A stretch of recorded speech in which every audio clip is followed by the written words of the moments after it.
I think we'll have to stop the recording. My apologies.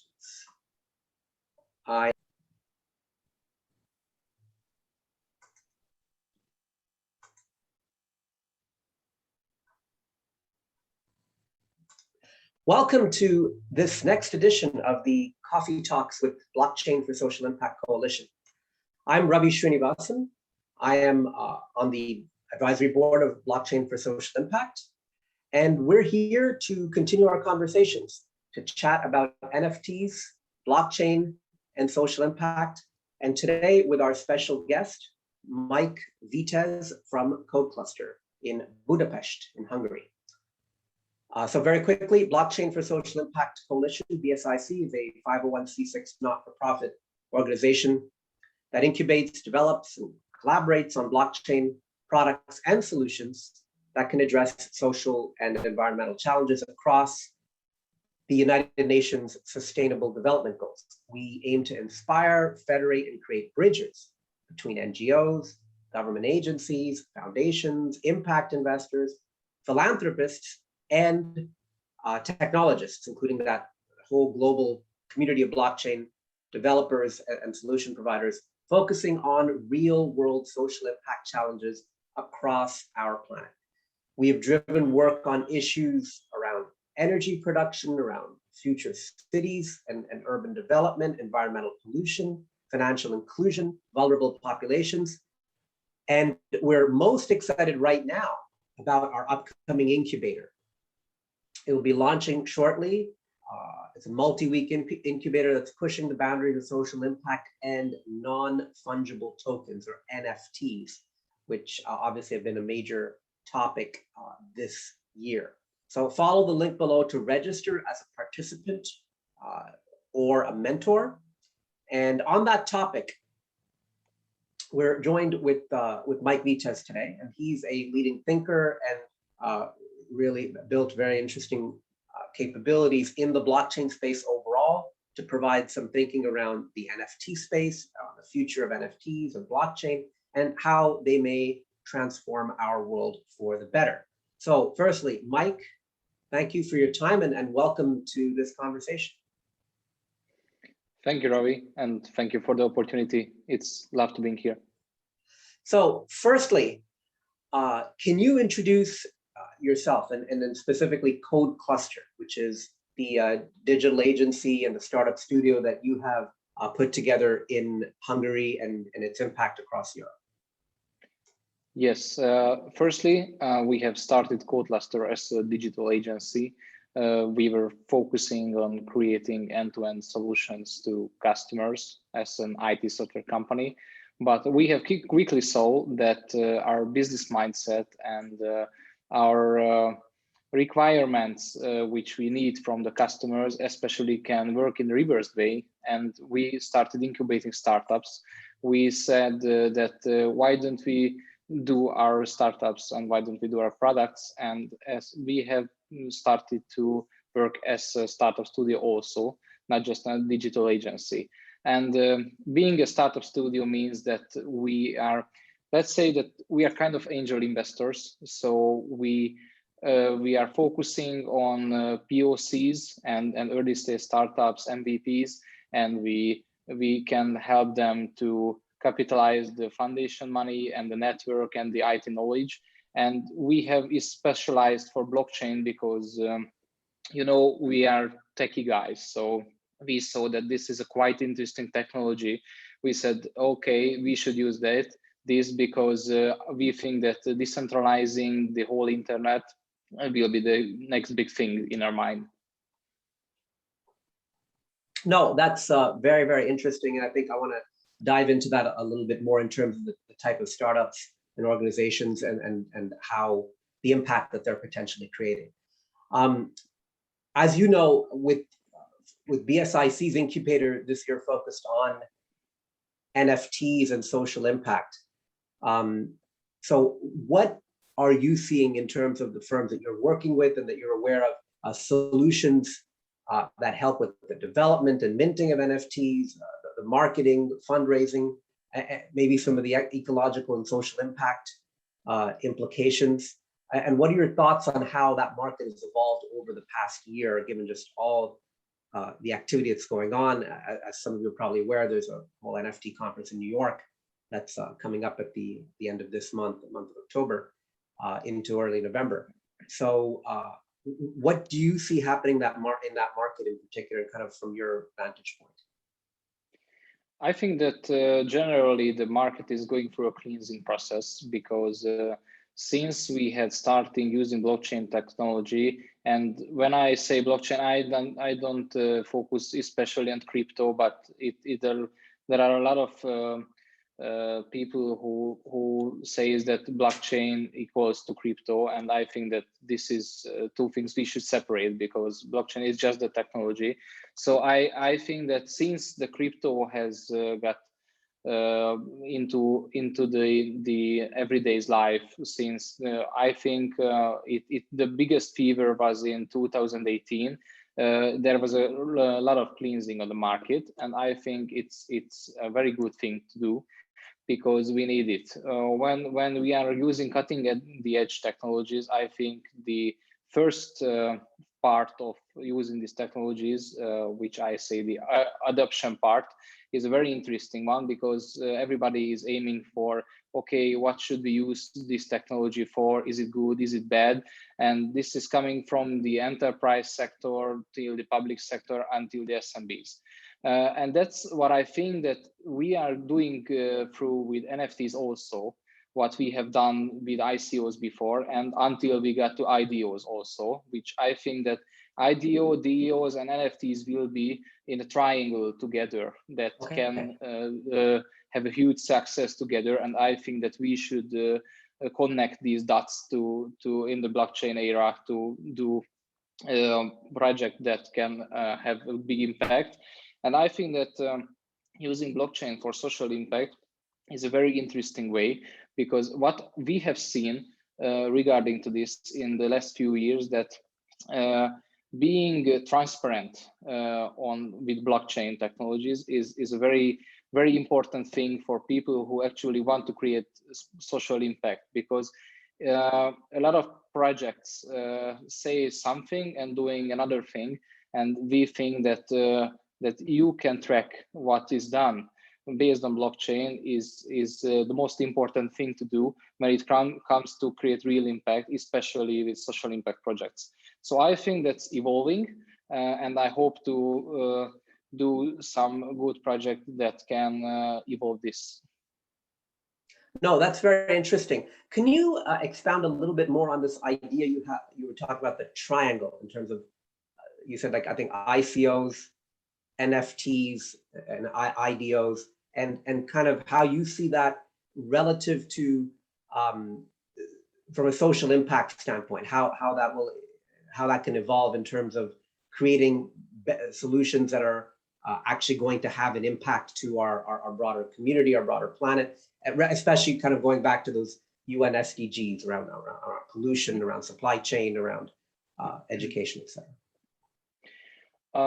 In my mind, everything is coming from the DEO concept. So I think that decentralization has got a new level in DEOs, and doing DEOs will bring that we should do IDOs, because if we had DEOs, then we should have we will have a kind of new words in the virtual world connecting to the physical one, and that's where we can use IDOs. And on the top level, we can have NFTs, because NFT will guarantee the ownership of something. Yeah. And that something can be really something, because for example, if you donate for a purpose, for, let's say you donate for a charity organization, you would like to be the owner of this transaction. You want to feel that you have done something, and I think that using NFT technologies are a good reflection to that. And also, if you base on a DEO, then you can use the mindset of democratization of the whole concepts, and everything can be based on voting, and everything can go on a democratized way, which I think that being being a real social impact project and doing real impact in that areas is a very important thing to do. Great. Thank you.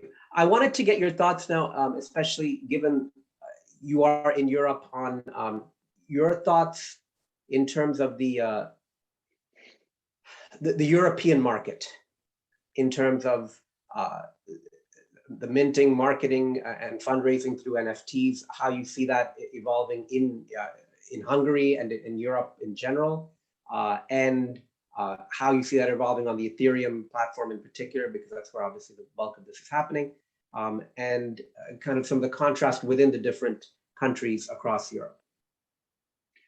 I think that the European market is typically more conservative than the other side of the ocean, what we see from that point, of course. And we think that it is understandable that blockchain projects are still identified with the crypto world. And when it comes to the crypto world, typically from a financial perspective, they are aware of even touching a project. So we see that this is very hard to fundraise for a crypto project here in Europe, and it is very hard to find a project that is for a real purpose and let's say not just a scam. So I think that there's a lot of things to do in the whole Europe market on cleansing, but on the other hand, there are some parts of Europe. Example, the Benelux and the Scandinavian states, which are more advanced, and I think that connects to the digitization they have done so far. So I think the two mindsets are connected. That how far you have went with the digitization, and how far you can go with blockchain technologies. And in Hungary, we have started a lot of. We have started to go in a regulation way, and I think that it is going in a good way, because we would like to evolve projects here in Hungary, and the government is supporting blockchain and blockchain technologies. So I think that Hungary can be a good place for incubating these blockchain technologies in the next 2-3 years. Great. What are you seeing as far as regulations and how those regulations are evolving, Mike? Are you seeing? Are there any concerns that you are seeing? Are the regulatory bodies actually understanding the impact of these capabilities and how they can be used? Or where do you see that heading in the next couple of years? To be honest with you, Ravi, I'm curious about it. I'm seeing that it can be done in a good way, but they are finding the best way how to use it, because they started to regulate the tax side of cryptos, and how can you actually tax after the cryptos, and they have done some laws, and that will be live in the next year. Okay. But on the other hand, what I see that nobody is replying to is the technological side. That what does it mean to be actually a blockchain technological company, and what it means to based on the blockchain. So I think that we are far from actually using DAO companies instead of regular companies, and I think that we should focus on that, and we are kind of a pioneers in Hungary with that, because we have started a new startup called Nexters, which is one of CodeCluster's new startups, and it is actually a DAO project. It's not a whole DAO right now, but we are going into the DAO space, and we can say that we are one of, or maybe the most frequented pioneer here in Hungary with our mindset and our project. No, that's actually very interesting, and I was reading about several of the firms that you've incubated through CodeCluster, Galaxis Network, Token Factory, and like you just mentioned, Next Earth. And Next Earth, it's really interesting. So it's basically, as far as I can tell, it's where landowners can essentially take over or own land through NFTs. Yes. And then you're building your own universe, if you will, in this metaverse environment where they can use that potentially in some way and interact with the physical world as well. But maybe I'm getting ahead of myself. I want to get your sense of, given where NFTs are today, a platform like Next Earth, where landowners, quote unquote, are purchasing NFTs and land in this virtual environment, how you see that evolving, and then if we can think about kind of social impact implications in terms of impact on the environment, impact on supply chain, et cetera, that could potentially evolve from something like Next Earth. Yeah. There's a short term and there's a long term. On the Yes. short term, we are actually doing social impact because 10% of our all revenues are coming to charity donations. Okay. So we are focusing on sustainability services, and we have already transferred a lot of crypto to charity services like the ocean cleanup and the Amazon Watch, etc. So we are actually doing this. This is the short term, which will be continued. And on the long term, when we say metaverse, I think the movie called Ready Player One, where everybody is wearing VR headsets and being able to interact with each other in the metaverse world. That's what we would like to do with Nexters. And in that way, you will be able to actually see in the virtual world the physical problems. So it can be re-reflected. Then if we say that you are somewhere located in the physical world and you can see the problem on a virtual world ahead a lot of kilometers from you. No, that actually sounds extremely interesting. So if you could start to see challenges around urban populations or around pollution or something in that virtual world and the impact that could have on the physical world, that's actually a very interesting set of ideas. So I'd love to continue talking about that further, Mike. So that's nextearth.io, I believe. Is that the URL to get to that environment? Yes. So encourage all of you to take a look at that at your convenience. So I know when we spoke earlier, you were talking about you were trying to incubate an additional social impact project. I think DAO Nation is what you were tentatively calling it, to focus on a whole range of different solutions, from public information systems, smart city solutions. So I would love to get your thoughts on that, where you are with that. I know it's very, very early stage, but I think everyone here would love to hear about that further. Yeah, this is actually not an incubated project, because this was my vision a few weeks ago. Because I have seen that being able to do real social impact in Nexters is a very good thing. And I was thinking on how to do a project that is just focusing on social impact. And that's when this idea came to my mind, that we should create a platform based on blockchain where everybody can vote based on a DAO, there what charity organizations we should fundraise for and what purpose we should fundraise for. And this way there everybody will be able to see in a very transparent way that where the money is going to.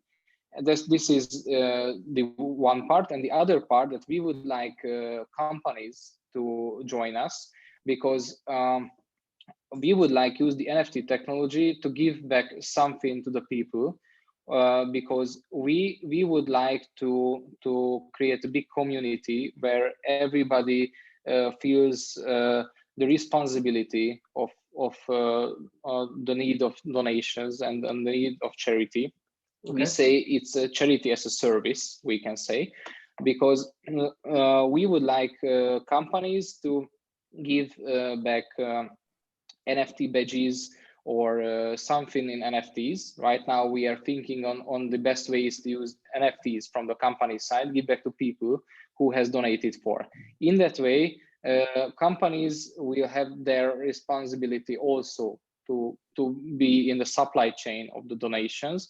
The donations will come from the customers, we can say from the users or people, and everybody will be in a big platform where we can handle the whole process, because we can also onboard the charity organizations and we can vote of the actual purposes.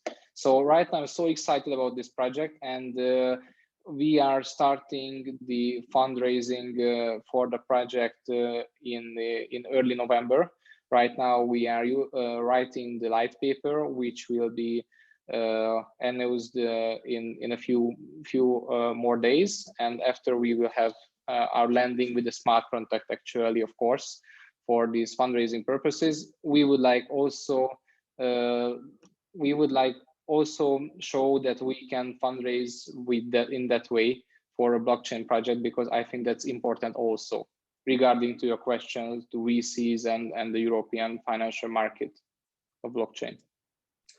Most interesting. So I think it's if you will, the concept of almost charity as a service in a sustainable form. So I do look forward to learning more about that as that starts to get put together.